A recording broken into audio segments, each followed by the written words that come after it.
Normally meron. Lalo na sa spot na to, sa left side. Ngayon is very dry dahil lading na nga siguro.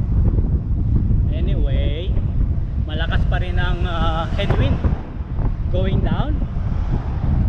So yun, sasalubong na natin mga organizer ng Tour of Luzon, MPTC. Also may haggard tayo nakasabay pababa. Ayan, di na tayo dumiretso dun sa finish line. At anong oras na?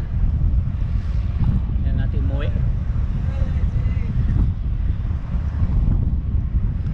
One more climb.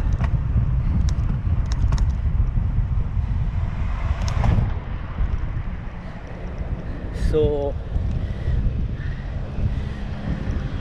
dun tayo sa may bandang Camp 6 kanina, right sa may toll gate. Nasa Malasiki na yung breakaway. So tansya ko baka nasa Ordaneta na sila or Binalawan na. Saan sila? Ordaneta, lapit na. Isang oras. So maraming viewers o fans nag-aabang, lalo na dun sa taas.